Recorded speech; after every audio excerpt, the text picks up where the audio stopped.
Welcome back to KTN Prime. It's now time for the studio discussion. Now, the long school holiday is here with us. While the break offers a respite from the rigors of the academic calendar, for a large number of parents, it marks the start of a period of heightened vigilance for the well-being of their children. Because it goes without saying, the extended time away from a supervised school environment exposes young ones to a myriad of dangers, be it physical or sexual abuse, teenage pregnancy or drug abuse, or even unmonitored influence on social media. The list goes on. We've even seen warnings by security agencies, including police, noting that crimes like defilement and sexual abuse spike during holidays. So, how can you ensure the safety of children during holidays at a time when children are often left unattended? To help break down concerns around child safety during long school holidays, I'm joined by stakeholders in this space who will definitely add value to this discussion, all for the benefit of you, the viewer back at home. Allow me to introduce them. I'll start with the lady on my furthest right. That is Athena M. Morgan. She is a lawyer and child protection expert. Athena, thank you so much for your time. Welcome to our studios. Thank you so much, Jesse, for having me. Looking forward to thought-provoking discussion. Equally joined by Lawrence Okoth, HSC, who is from the DCI's Anti-Human Trafficking and Child Protection Unit. In short, you can call him Detective Lawrence. Karibu sana, Lawrence. It's a pleasure to have you with us. Thank you very much. Asante sana for your time. And last but definitely not least, Evelyn Kasina, who's not just a parent, but a trust and safety practitioner. And she'll be giving us her take on this very important topic. Asante sana for your time. Welcome to our studios. Thank you for having me. Okay, so we're having this discussion, which is quite timely because children are back at home. And perhaps most parents are wondering what to do with this whole, is it over 2 months in terms of the school break? Apart from activities or family functions, there's so much time, and an idle mind is the devil's workshop, as the laymen say. So I'd like to begin with you, Athena, just setting the stage, because as I mentioned, statistics, reports consistently indicate a spike in cases of abuse, neglect, and exploitation of children during the holidays. So in your expert opinion, what exactly are the 3 most critical yet often overlooked protective factors that parents or guardians or community members should actually establish when schools close? Thank you so much, Jesse, for the question and for this timely conversation. I don't think we can say there are 3 topmost, because I think all steps taken to protect children are equally important. But if we look at what really needs to be done urgently, first of all is noting that when they were in school, as you said, there was a structure. They knew what to do between 9 and 12. They knew when to go for lunch break. They knew when they were supposed to be in the field and when they were supposed to be doing academics. There's long holiday, which started actually 2 weeks ago. We're already 2 weeks in, right? Yeah. And most times I think parents are caught unaware because they're like, we'll figure it out as we go. But as you said, most of the time we believe that an idle mind is the devil's workshop. So what do we do to take away this idleness or to make the idleness work for the child's good? So the first thing as a parent is to come up with a plan. Come up with a holiday plan with your child on how you're going to spend time responsibly and in a manner that does not cause harm to them. So for example, we know there will be a lot of instances when children watch TV from probably 8 when they wake up to midnight or 1 or 2 o'clock, and we know even teenagers spend a lot of time on the phone. But having clear structures as to this is what is a priority activity, this is what we do first, then this is the amount of time we can spend on screen, then you also come up with groups or sessions where your children can interact with others offline, but people who share the same principles and values. Because as we know also, the people they interact with during the holiday could be the ones who lead them into forms of abuse or exploitation. Secondly, parents need to make sure that they themselves are aware of the potential dangers children are likely to face. First of all, children can be exposed to harmful online content. They can also be victims of going missing or trafficked. And the reason children become victims of this is because of lack of parental supervision.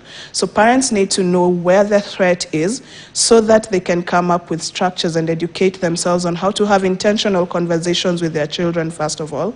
And secondly, how to teach their children how to seek help, because children don't know where to go for help.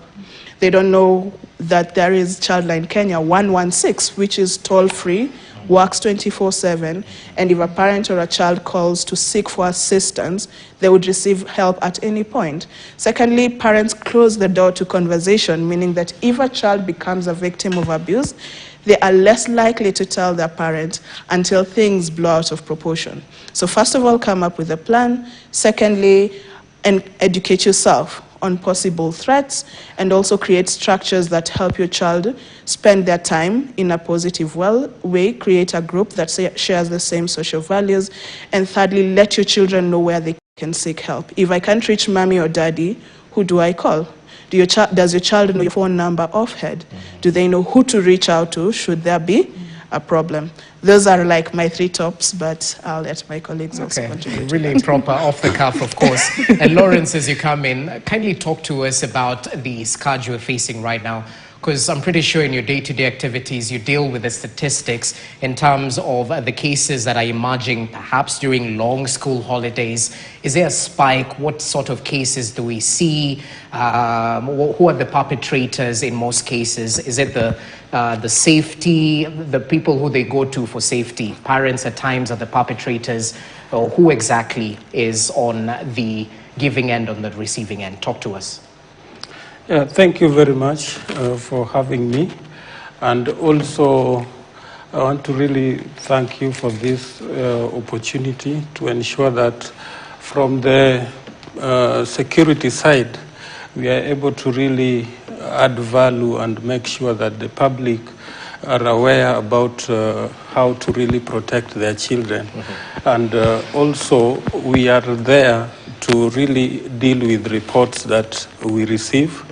And as you say, we are a specialized unit that is really dealing with cases of online and offline cases. And mostly during holidays, we see a lot of spike in terms of reported cases.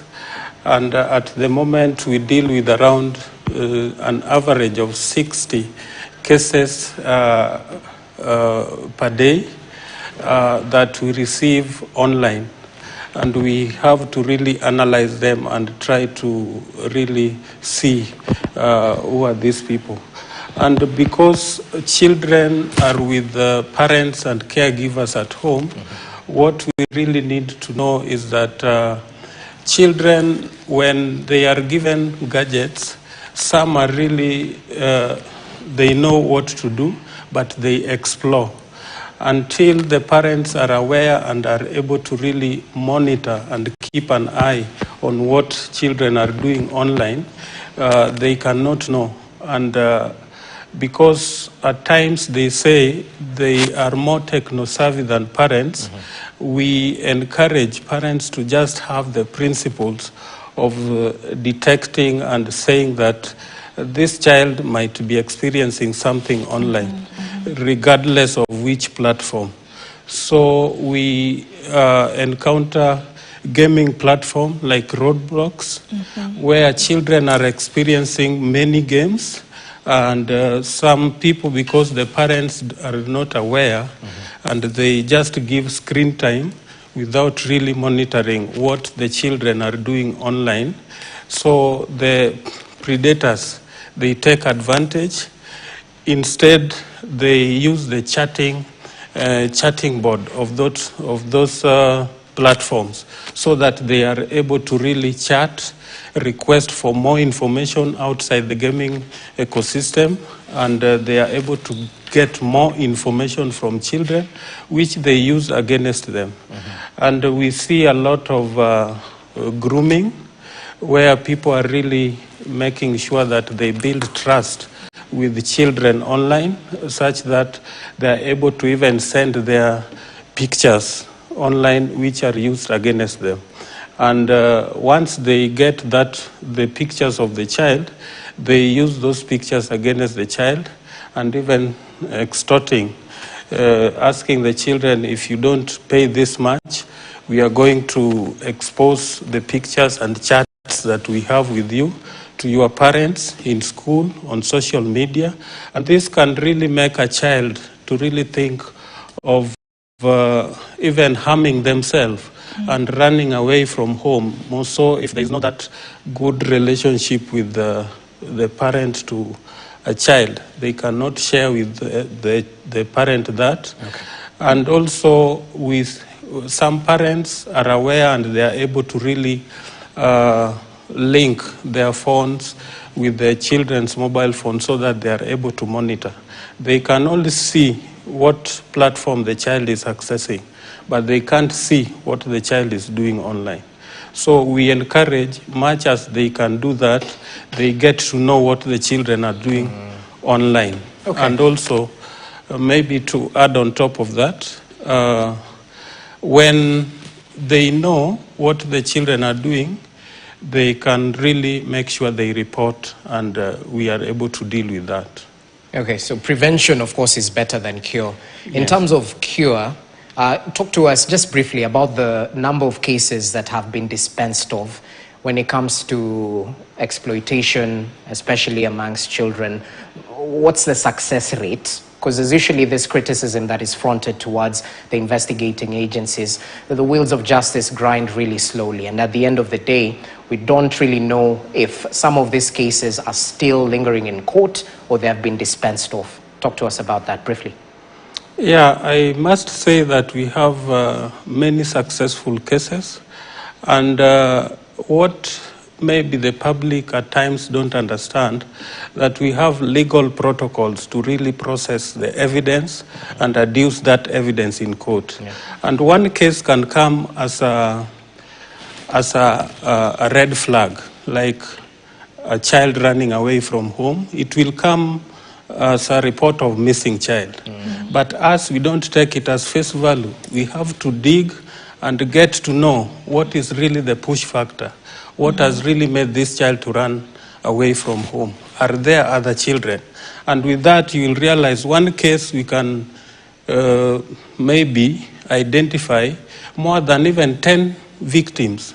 So at times, people report with emotions, but because we know we are dealing with the law, guided by the legal frameworks, we are able to really ensure that we dig deep, okay, package the evidence, and when we present in court, even with the best interest of the victim at heart, we really make sure that as much as we investigate, we don't rush to court or by taking someone to court, but we uphold the dignity and interest of that child. Okay, yes. We'll get to talk about the dignity and interests of the children, because of course, even while we're reporting as members of the Fourth Estate, we can't show the faces of some of these children, so it would be proper to know the steps taken by the DCI to ensure that their dignity is intact. Let's talk to you, Evelyn, and at the end of the day, there's always a massive surge in unsupervised access on internet, and I've heard both of the other speakers talk about this. It's definitely a scare in this current day and age. There's no longer that common concept of stranger danger, yet there can be a stranger online. So talk to us about the nature of this stranger danger and how it's evolved during these days in the digital era. How exactly do you caution your child, especially with social media? Do you have to monitor? Is that the only safeguard? I think I find the word monitoring is like another job you're giving a parent. Like, I have so much to do during the day, then you want me to still monitor what my child is doing. But we can't run away from it. Okay. And I love that you said stranger danger. That doesn't exist anymore, because unfortunately the people who are perpetrating on our children have become so sophisticated. They're first befriending them. So they're removing the element of stranger. right? Because as Detective Lawrence has said, they will be playing Roblox, so they spend quite a bit of time with them, playing the game, knowing the child, looking at their vulnerabilities and knowing exactly how to capture them. By the time your child is getting into trouble, they will know that this person I was playing with is actually my friend. They can't really define them as a stranger. So that has really been one of the things that we can call it as an emerging threat, because bad actors, we call them bad actors, they're becoming very sophisticated. So just trying to change the game. But as you look at the platforms, I think every other day there's a new platform. Every other day. I think, as you said, monitoring, which platform do I then monitor? In August, maybe my child was only on Roblox and Instagram and Snapchat. Then by the time they've just closed school now, they're in 10 other platforms. And when you actually ask them, they'd be like, you know, there are friends I talk to on WhatsApp, others I talk to on Snap. My friends are not on one platform, so I need to be able to talk to them in different platforms in different ways, right? So you realize that if we don't create conducive environments at home, where you're ensuring that the child feels safe to come and say, I'm feeling not quite sure about a question that somebody asked me, so it's a red. You know, we use traffic lights, colors. A red is definitely I'm feeling uncomfortable. An orange, I'm not quite sure, so let me ask so that I'm able to be sure. Then a green is a go. Okay. So we need to be able to create conversations at home where parents will teach a child how to make friends, how to lose friends, how to define somebody they've met online, and when to possibly call them a friend and not. Because friendship takes time. And when that is not working, also how to define it. Those are things that are done behind the screen. Behind, you know, that's why we say parents, there's blood, sweat, and tears. Some people see very well-polished children outside, but they don't know the amount of work that goes behind the scene. But it is about intentionality. It is about communication, and a parent coming down to the level of the child. Because when I'm talking to my 11-year-old, I don't expect them to know danger if I don't tell them what it looks like. Because what I perceived as danger when I was young is definitely not what is danger to them right now. And so parents need to come down to the level of the child. I teach very simple things like communication. For instance, instead of asking them, how was your day? Because maybe somebody will just say it was fine. Ask them, whom did you sit next to at lunch? What did you talk about? It triggers a thought process. When somebody is feeling unhappy, instead of just asking, why are you sulking? Or assuming that teenagers are full of hormones, you know, because we are always saying, this is the teenagehood stage. Just trying to ascertain there's something that is amiss with my child. How do I flesh it out? And then for parents, it's just a matter of fast breathing. I know Athena knows this thing. I keep telling parents, you have to have shock absorbers. Because your child will tell you something that will shock your core. But then you have to put this face and a smile because you don't want them to feel like you're scared about what they've told you. So trying to come to their level, seeking to understand so that they can understand you. Yes, we have fears, we have concerns when you're on these platforms. How do we have the conversation? So it's a combination of very many things. But I feel if we add the pressure of parents monitoring their children, really, I think we are stressing people. Yeah, we are really going to add blood pressure onto the problems they already have. Okay, yeah. But the bare minimum would be at least a parent should be concerned. Yes. Yeah. Well, I think what we can do for parents is be interested in what your child is interested in. Okay. So like if Roblox was not fun 2 months ago and it is now, why the sudden interest? If you're interested at least in what they're interested in at the moment, that's a step forward. Yeah. Okay, it's a conversation that's going on right here. We take a short break. The bills have to be paid. As we come back, we continue deliberating on matters to do with child safety, especially in this advent of social media. And mind you, some of these children are not with their parents. They're with caregivers. They're with relatives during this long school holidays. So how exactly do you instill that discipline in your child so that he or she knows this is wrong, this is right, irrespective of whoever is asking? Well, we take that break. We'll be back in a few. Stay with KTN Prime.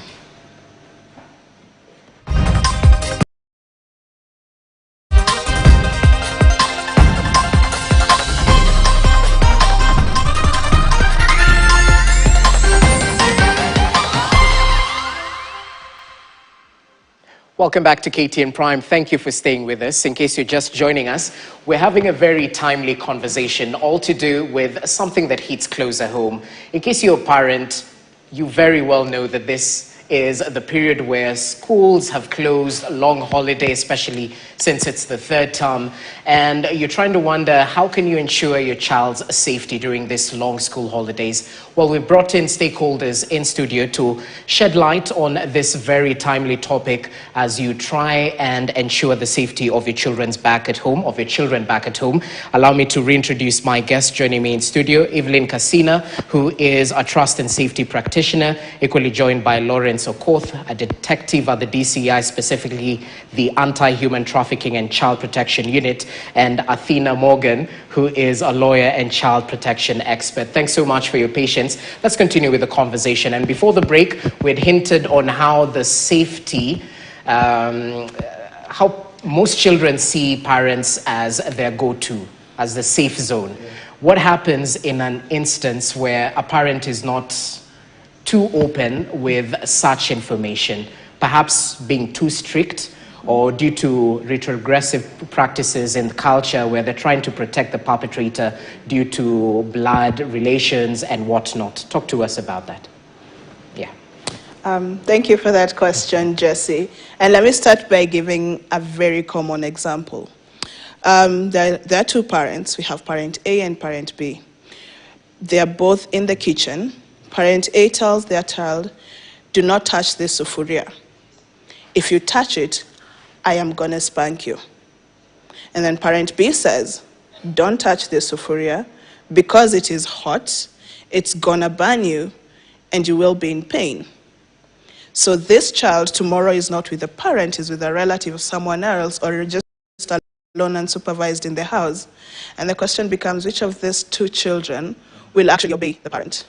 And we all know it's parent B because the child understands the consequences of their actions. It's just don't do it. Yeah. And that is the thing with today's generation. We have children who are constantly asking why. So if you don't give an answer to the why, the child who is naturally curious will look for the answers elsewhere. They'll go online. They will go to other people who they think might tell them the answer, which the parent refused to tell them. So if we stick to this belief that the parent knows best, or the taboo topics or topics that we should not discuss, then we are actually endangering our children more than protecting them. Yeah. Because before you were told, don't whistle at night, you will attract snakes, and you would believe that. Mm-hmm. But today, if you tell a child that, they'll run and ask Google, and they will see that that is not true. So even as parents, the message we are giving to children has to be real and accurate so that we build that relationship of trust. And we can't just come up with blanket rules without explaining the why behind it. So it's okay to hold on to our values and morals, yeah. But at the end of the day, the question then becomes, who are we protecting? Is it the culture or is it our children? Mm-hmm. Okay, and Lawrence, as you come in, ever so often we hear that a case is only as strong as the evidence that has been adduced in the court of law. A judge can't just have sweeping powers and declare guilty or non-guilty without taking a look at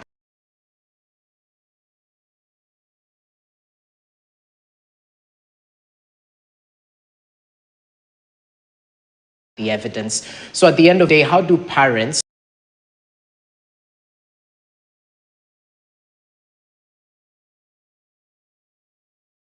stands out when you take a look at the common indicators or patterns when it comes to child disappearances or reported abuse during the holidays? What are those common indicators you look out for? Yeah, thank you very much, Jesse.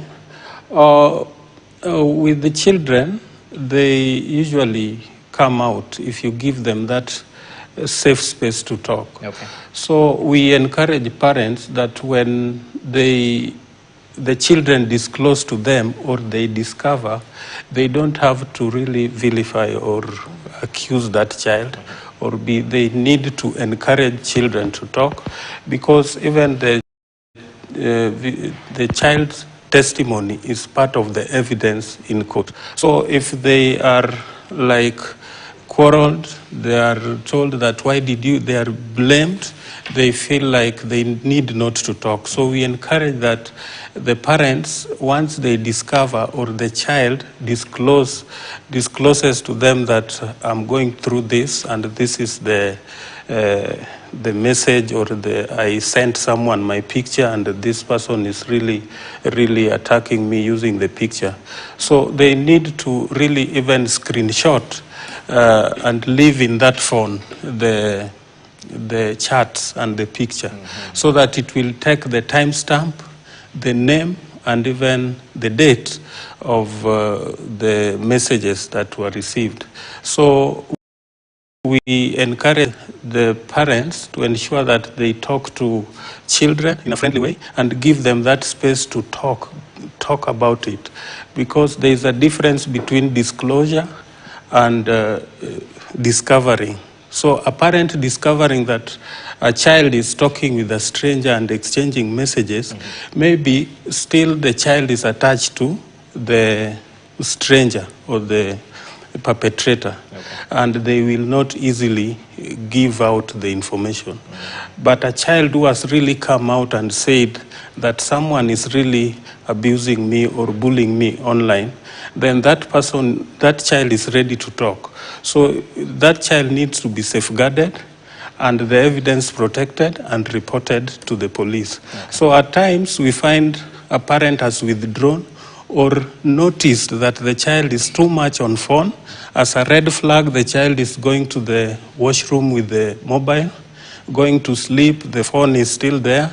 You come out in the middle of the night, you still find the dim light from the phone is still coming from the bed, and you ask yourself, what is the child doing? So that is a red flag. When people are eating, the child is busy with the phone. So they don't concentrate. Biasly, they don't concentrate. They focus on the mobile phone. So we encourage the parents to really build friendship with the children, and they are able to really get the information that is actionable, and if reported, the police can deal with that. Yeah. Okay. As you come in, I'm tempted to ask, I saw a certain report on international media that is sort of linked with what we're talking about today. A young man took his own life, and when the parents tried to find out what exactly transpired before, they found out that the last conversation this young man had was with AI, Chat, GPT, Gemini, you name it. And this young person was asking questions to the point of, I'm feeling like doing this and this and this. And the bot is simply saying, well, I'll be with you during this tough time. If in case you want to post after, we'll make sure you do. Like, okay. So when we're talking about AI and this scares that come with social media, online media, what exactly can we do when it comes to AI? Because I'd assume that the detective here would be looking for the perpetrator, but when the perpetrator is a companion bot, what next? Where does the parent start? Wow, I like that question, and there's a lot of evidence and reports that are coming out that children are actually now making friendship with chatbots. And I don't think there's any platform right now that doesn't have AI embedded in it. Even our WhatsApp, when you're so lazy to respond to a message, you'll just tell, respond on my behalf. Yeah. And I feel like parents now, more than ever, need to truly be intentional on relationship making with their children. Friendship, not really, relationship making, because friendship has its own parameters. I don't think parents need to be friends with their children until they're adults. Yeah. But relationship making in such a way that the child is not feeling lonely. Children are actually very lonely. And she talked about, when we think about, the emptiness of boredom, when they have these gadgets and they don't have actual friends to either play with online or to chat with, then even the bots come and start suggesting, like the bots will notice you're bored. It's on a social platform. And there's a case of a 14-year-old last year who unalived himself because they fell in love with character AI, fell in love, went through the motions of a relationship, and the bot dumped the boy. I know, it's peculiar. And when the parent was actually sharing her experience, when she was reading the text of the child, they could see where the gaps were. But back to when it gets to government and law enforcement, when it gets to court, you're asked, who are you suing? Because it's a thing. right? Exactly. And there's actually a terminology for it. It's called a parasocial relationship, when somebody is actually attached to a bot. It's a one-sided relationship where that one side is a thing making you feel wanted. They're engaging you. They're telling you what you want. Essentially, they can't argue with you, as opposed to normal relationship where there are arguments. So we need to start having real conversations with children on how to make friends, how to keep friends, how to lose friends, because that is part of life. And then also as parents, we need to, as much as we are embracing AI, we need to really ask questions, because I feel like it's a space where we are all learning. The language models are still being built. Yeah. There's a lot of new excitement around it, but the dangers are also as much. I don't know if you saw this week, the Prime Minister of Italy just found deepfakes of herself in porn sites this week. And I think when she saw it, her reaction was, I wonder what the young girls will see when they see this. I know she understood as an adult this is not real. True. It is a deep fake. But in the mind of a young person who aspires to be where she is, that creates a very different reality for them. So I feel it's an area we really need to explore, and if parents need to stop sinking their heads in the sand. It's a reality we need to confront. It's a reality we need to face. Okay. Back to when you were asking about stiff parents, and I call them stiff parents and very reactive parents.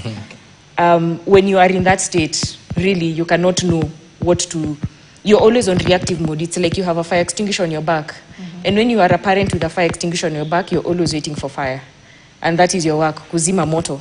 And that's really, again, as I said, tunajiongezea blood pressure. So I think we need to just go ahead. Okay. When you're with your child, ask them what excites you in these platforms. Then at least you're able to know, okay, am I able to play these games with you, or am I able to just at least even pretend to be interested?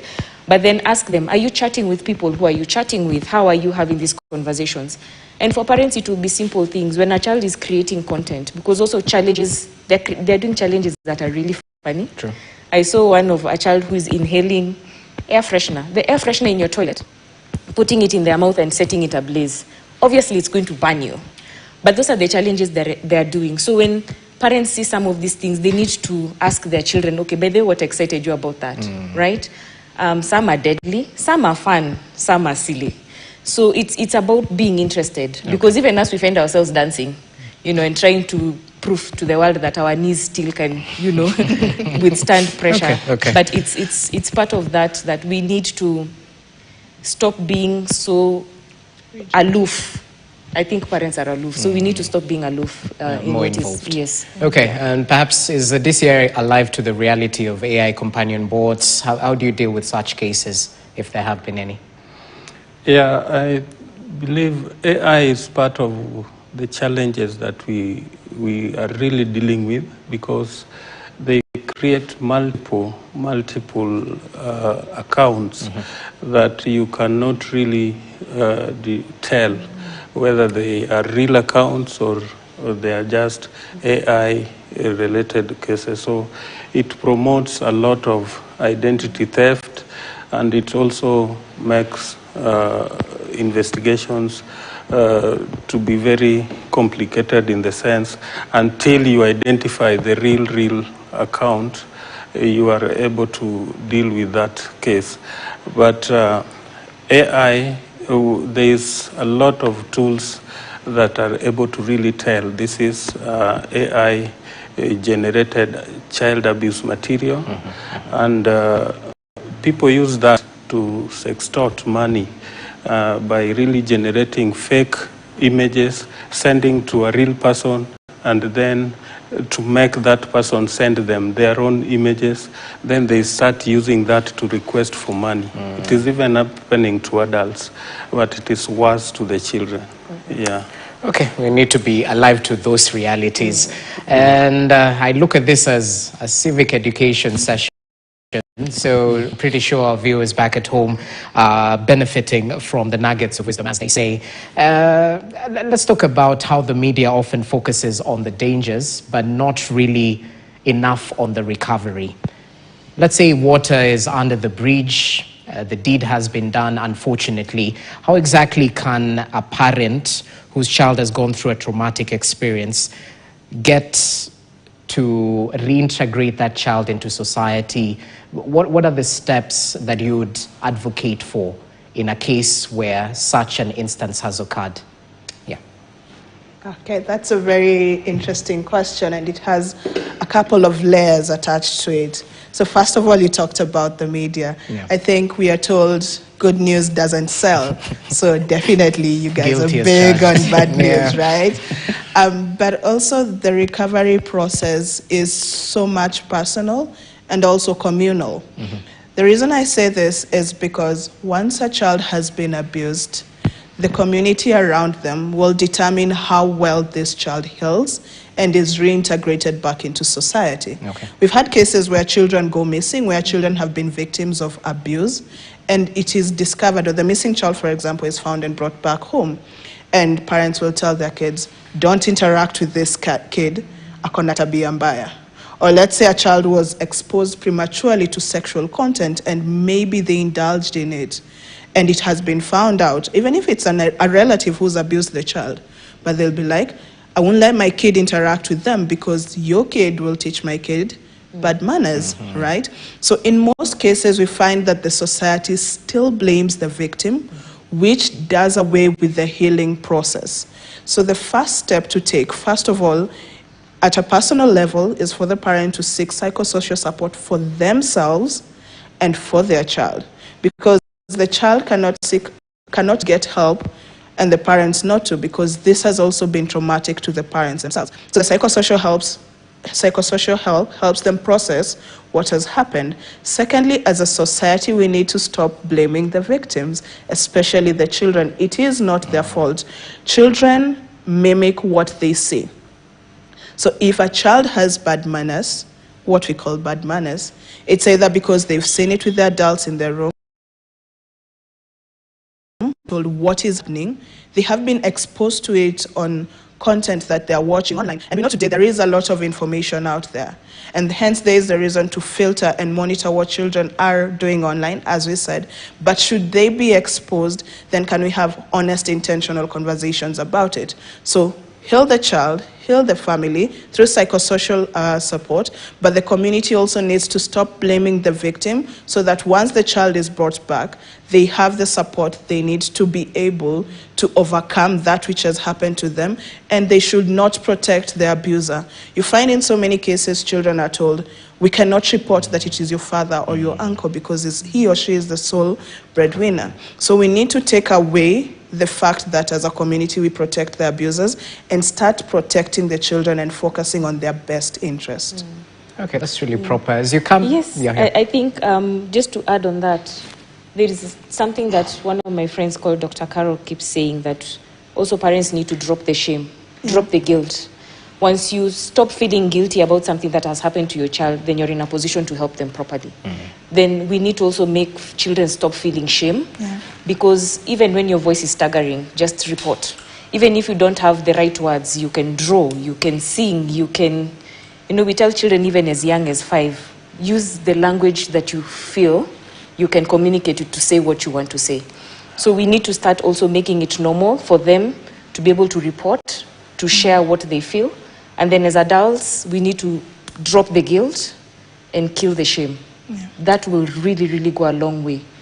Yeah. And I still have to double down on this, because at the end of the day, parents have to strike a balance between being vigilant and not being too domineering. So how do you strike that balance so that the kid feels the essence of security, not I don't have privacy, or you're trying to get into my affair? How do you strike that balance, briefly? Wow. I don't think that is achievable. You're right? There's a point in a parent's life where they have to be in their children's business. Okay. And I think that is acceptable. However, with that needs to come with a bit of boundaries. I feel for children, we need to be able to explain to them why we need to, let me not call it snoop, but I know they will say snooping, why we need to check on their phones, we need to check on what they're doing. It is their responsibility to demonstrate trust to us, because trust is earned.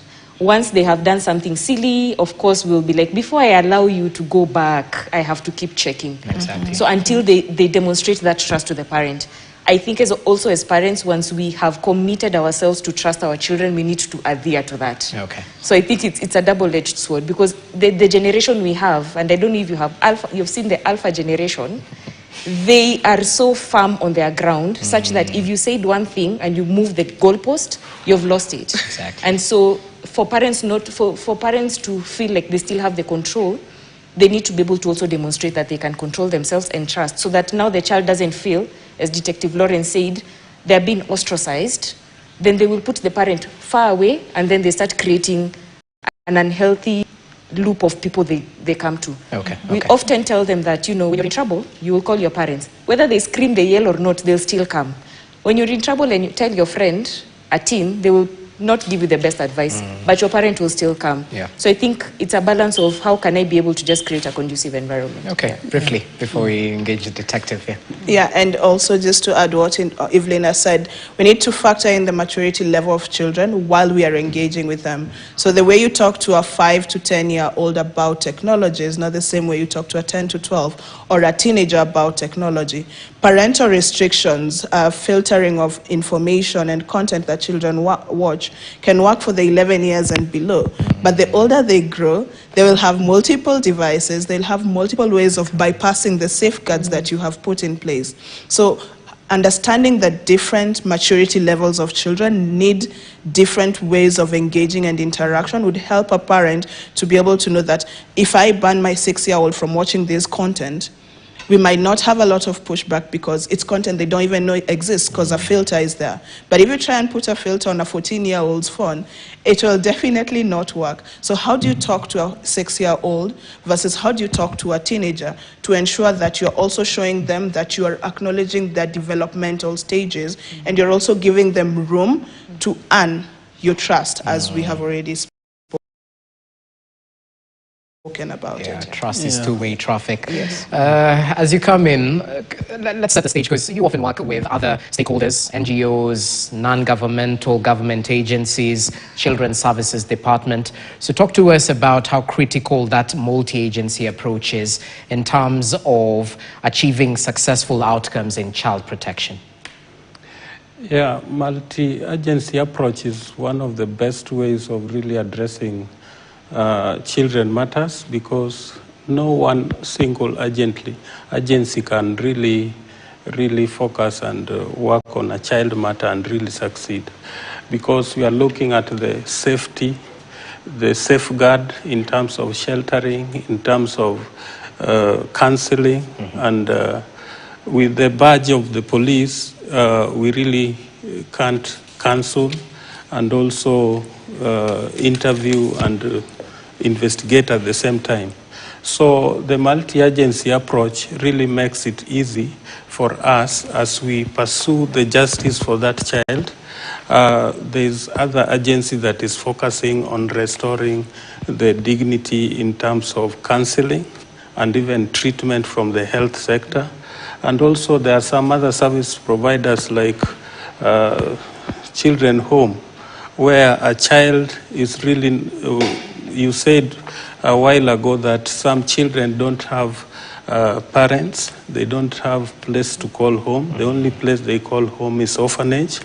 And we really appreciate that we are able to really take them somewhere for counseling and also for sheltering as we pursue the justice. So it helps us to uphold the interest of that child as we investigate. Okay, and as we finalize, I'd like your take as a member of the DCI. What's that one important preventive message that you can give to parents right now when it comes to matters to do with child neglect, exploitation, and whatnot? What can you share with every parent in Kenya as they navigate this long school holiday? Yeah, as the police and DCI, and also at the DCI Anti-Human Trafficking and Child Protection Unit, our message is very simple, that every child has got a right to be safe. And parents and caregivers has the authority to help do this. As we come in to investigate and ensure that we restore justice, We also help pull down the content that is online already and restore justice. We want to tell the parents there is no face of a perpetrator.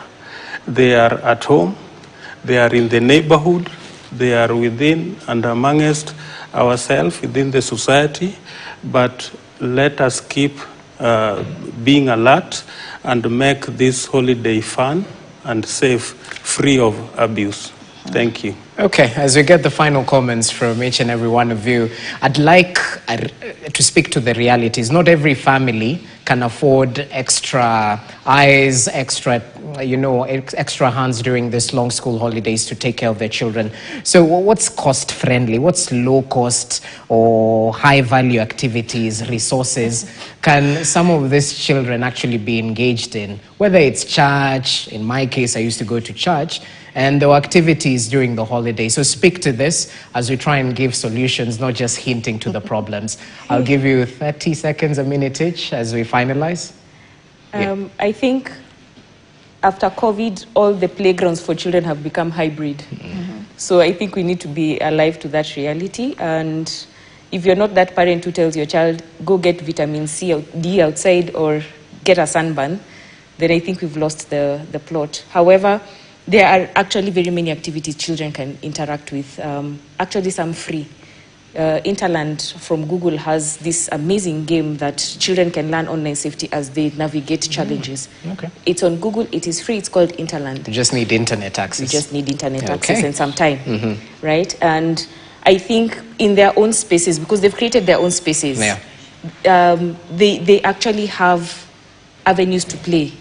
Ask your child if they're on Discord, what they're doing on Discord, on Roblox. They are actually creating safe spaces for themselves to play. Okay. And I'm sure even at the playground, there are those spaces to play. Yeah. All right, Athena, briefly. Thank you. And my closing remark, just to add on to what she said, is that there are opportunities that are there, but they may not be enough. So it is up to us as parents and even as schools, because these children will go back to school in January.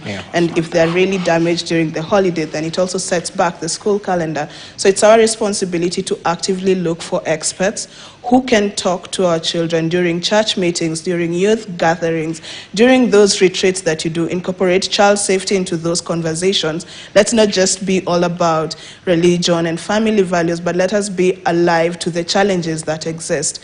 And to just wrap it up, technology is not the enemy. It is a powerful tool that can empower or endanger. You don't need to be a perfect parent, you just need to be a present parent.